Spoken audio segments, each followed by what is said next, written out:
Hello mga sangkay mga kalingap! Welcome back to my channel. Kumusta? Kumusta kayong lahat? So for today's video, gagawa ko ng reaction video. Ito'y patungkol doon sa aking nakita, no? Na isang comment na sinasabi na si Kuya Val daw ay kakasuhan ng patong-patong na kaso kung igigiit or ipipilit ni na Kuya Val na paalisin ang beneficiary no, na pinagawaan ng bahay. Kung paaalisin doon sa bahay na pinagawa ng kalingap yung beneficiary or yung buong pamilya ng beneficiary. Pero bago ang lahat, no, shoutout muna kay Kuya Val, kay ate na, kay Kalingap Rob, kay Tita Mina Jaramillo, ang tita kong Vayots, kay Manay Tere ng San Diego, California, at sa inyong lahat na patuloy na sumusuporta at nagmamahal kay Sangkay, mega love shoutout. So dako tayo dito sa pag-uusapan natin. Paano ba nagsimula ang lahat ng ito? No?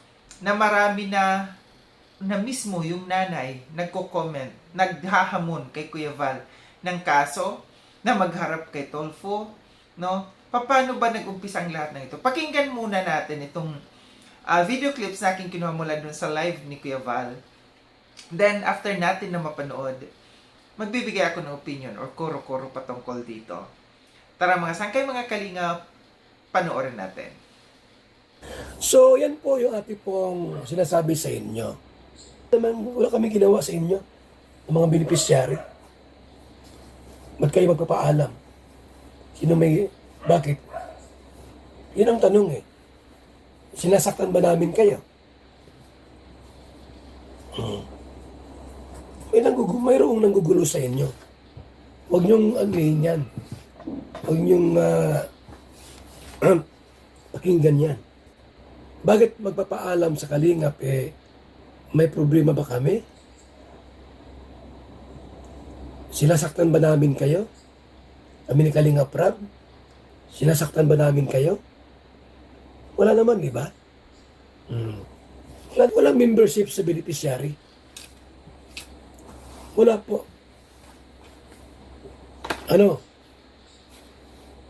Walang membership sa beneficiary. Ngayon, kung yung beneficiary po yung magpaalam at magpa-vlog sa iba. Okay ha, ito. Para malinaw po. Halimbawa, merong Kalingap Angels ayaw na magpa-vlog. No problem. Huwag din siya magpa-vlog sa ibang vlogger. Ayaw niya magpa-vlog. Gusto niya ay tahimik, katahimikan. Walang gulo, walang ano. So, magsabi siya kay Kalingap Rab, hindi na ako magpa-vlog Kalingap Rab. Gusto ko muna nga ipahinga. Okay, sige. No problem. Walang vlog. Huwag din siyang magpa-vlog sa iba ng mga vlogger. Ngayon, nagpa-vlog. So, magpaalam ng maayos. Kung Kalingap Rab, Kuya Val, maalis na ako sa Kalingap. At may nagbablog na sa akin, di umalis ka sa bahay mo. Magpabahay ka doon sa vlogger mo. Naintindihan niyo po? May bagong kang community sinalihan. Binablog ka niya. O, mag-request ka ng bahay niya. Umalis ka doon sa bahay mong pinagawa ng Kalingap at yung bagong vlogger, pabahayan ka niya. Yun yung tama. Pangit naman yung bahay, pinagawa ng Kalingap, tapos may ibang vlogger na binablog ka niya. Kabastusan yun. Anong tawag doon? Mga kaibigan. Pambabalahura sa dating tumulong. Kabastusan po yan. Dapat kung aalis ka sa Kalingap at lumipat ka sa iba na vlogger, dapat babahayan ka niya. At yung bahay na pinagawa ng foundation ng Kalingap, alisan mo. Umalis ka. Gagawin ko yung Kalingap landing pan. Tama yun. Dapat yung vlogger na kumuha sa'yo, bigyan ka ng bagong bahay. At iba-vlog-vlog ka niya. Yun ang dapat. Pangit naman yung umalis ka sa Kalingap, nagpa-vlog ka sa ibang vlogger, ibang community, tapos ikaw umalis sa bahay mo, anong tawag dyan? Pambabalahurak po yun. Hindi maganda yun. Baka ibas ka lang. Baka ibabas ka lang nila, kawawa ka naman. Pag ibabas ka niya. So, kung ako sa inyo, straight tayo. Straight.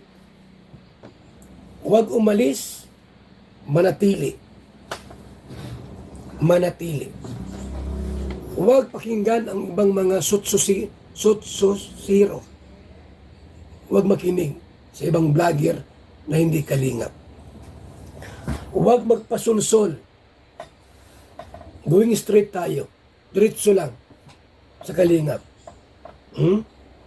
Huwag magpasulsol sa ibang bibig at mapapahamak ko kayo dyan. Ngayon, ma-pride kayo, gawin nyo. Gawin nyo. So yun mga sangkay, mga kalinga, pati napakinggan no, napanood yung video clips na aking kinuha mula doon sa live ni Kuya Val. Nagsalita dito si Kuya Val, no? And patungkol dito sa mga nagpaalam, no? The beneficiary ng Kalingap na nagpaalam di umano na sila'y aalis na sa Kalingap. Ito yung sagot ni Kuya Val. Sabi ni Kuya Val, bakit magpapaalam? Sinasaktan ba sila? No?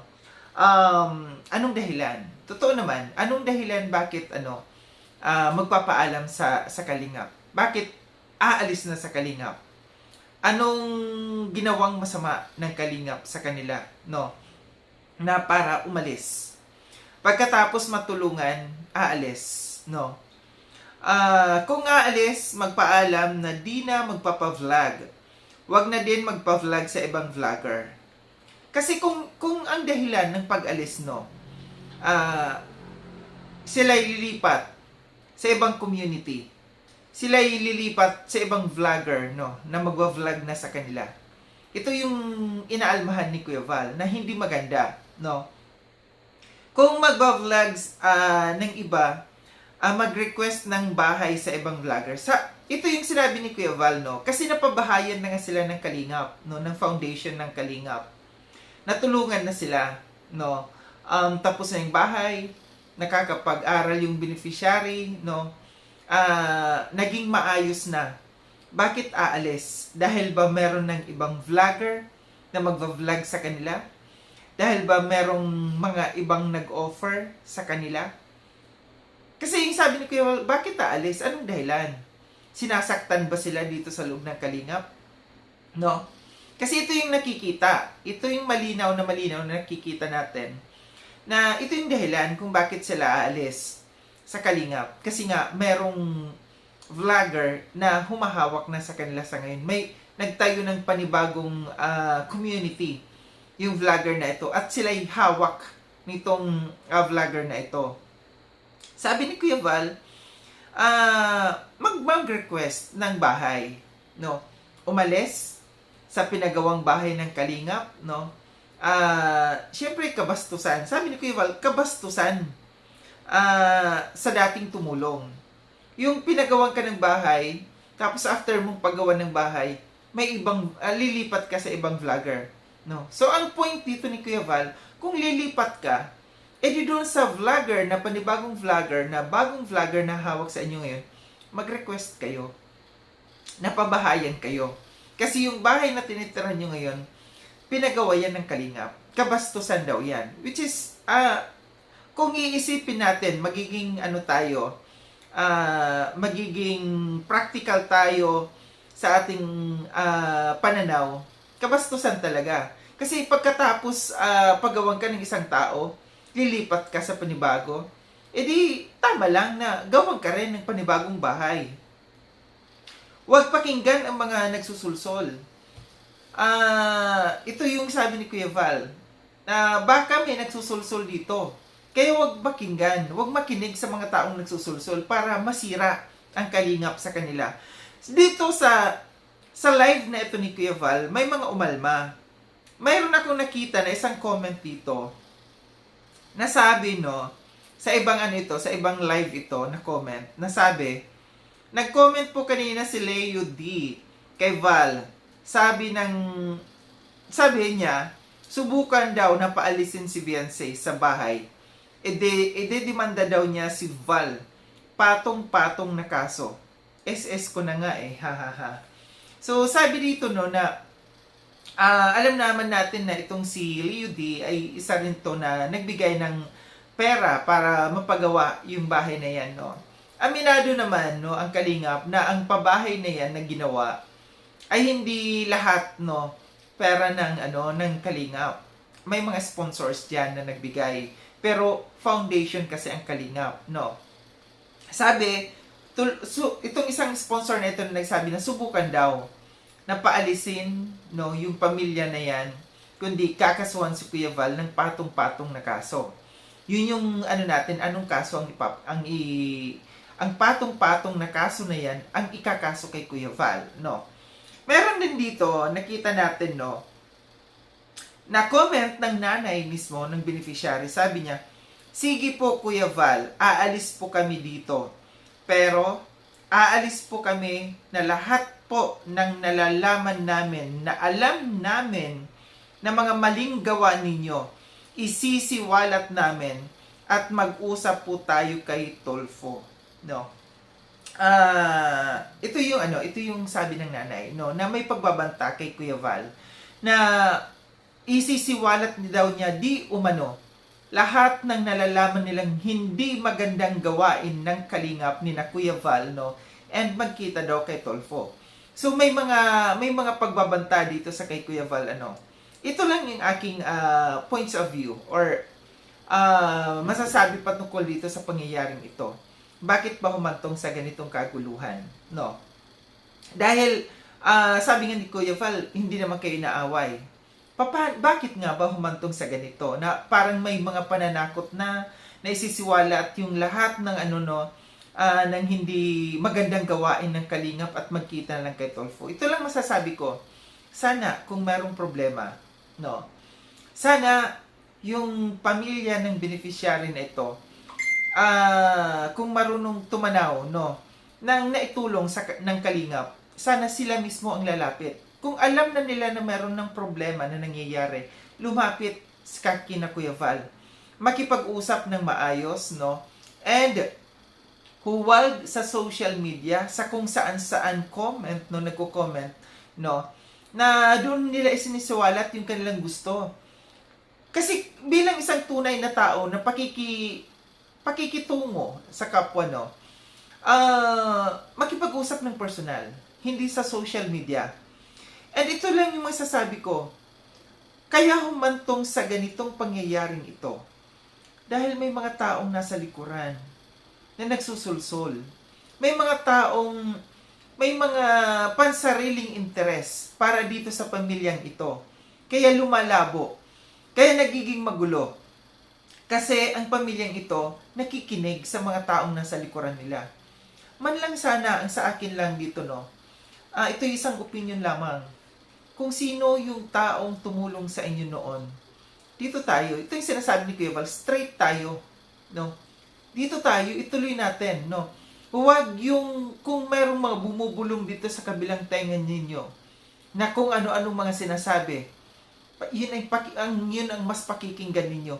Kumbaga, yung tumulong sa inyo nandito sa kabilang tenga, bumubulong sa inyo, hindi nyo na pinapakinggan, no. Dito kayo mas more na pinapakinggan ninyo yung taong may mga nagsusulsol sa inyo. Mas dito ang loob ninyo sa mga taong nagsusulsol. Bakit? Anong meron sa mga taong yan na nagsusulsol sa inyo? At bakit yun ang mas pinapakinggan ninyo? Kasi sa totoo lang kita natin, no, hindi aalma kasi ang Kalingap, no, kung walang nakikitang mali. Kasi kitang-kita natin, no, na yung mga tao na yan, yung mga vloggers na yan, kitang-kita na kayo ang kasakasama. Sa totoo lang, ang Kalingap, never ginawa ng Kalingap na ang buong pamilya karay-karayin. Na ang buong pamilya, i-vlog ang buong pamilya. Kundi dito lamang itong mga bagong vloggers na ito, na nandiyan dyan sa inyo, ang inaabuso kayo. Buong pamilya binavlog, hindi lamang yung beneficiary. Unlike dito sa loob ng Kalingap, beneficiary lamang, no, ang binavlog. So, may mali, no? Mayroong mali dito. Bakit tayo makikinig sa mga taong may pansariling interes na para gamitin kayo? Unlike dito sa Kalingap, may napatunayan na ang Kalingap na ginawa sa inyo. Ano pa ba ang kulang, no, na hindi pa naibibigay ng Kalingap sa inyo? Ito bang kulang na ito ay nandito sa kabila? Ito ba yung ino-offer sa inyo? Ito hindi ko sinasabi. Ito like, tanong lang, no? Anong meron? Bakit dito kayo nakikinig? Anong kulang dito sa Kalingap? Yun yung malaking question dito. Na bakit mas ang loob ninyo nandito? Dahil kung meron mang problema, dapat pinag-uusapan. Dapat kayo mismo personal humaharap kina Kuya Val, kina Kalingap Rab, at personal ninyong inilalatag kung anong problema, kung anong hindi nyo gusto, kung anong hindi nyo nagugustuhan, para ma-solve ng maayos. Hindi yung nandiyan dyan sa kung sinong mga nagla-live nandiyan dyan, nagko-comment kayo ng hindi magaganda. No? So, kung mayroon mang kaso, hindi ko alam kasi hindi ako attorney. Hindi ko alam kung anong pwedeng ikaso kina Kuya Val, no? Na ito'y panlaban, no? Na sinasabi na kakasuhan ng patong-patong sina Kuya Val. So, ito lang aking reaction patungkol dito, no? Na mayroong mali talaga, no? Huwag makinig sa mga taong nagsusulsol at huwag magpadala sa mga tao, sa mga ino-offer ng mga taong may pansariling interes lamang sa inyo. Muli, maraming salamat mga sangkay sa panonood. Sa mga hindi pa nakapag-subscribe kay Sangkay Loan, subscribe niyo na po ako. Click yung notification bell para updated kayo sa lahat ng mga videos na aking gagawin. Like and share itong video na itong mga sangkay. Kita-kits tayo ulit sa susunod na video na aking gagawin. Ingat kayo sa ang dako ng mundo man kayo naroon. Paalam na mga sangkay, mga Kalingap. Paalam.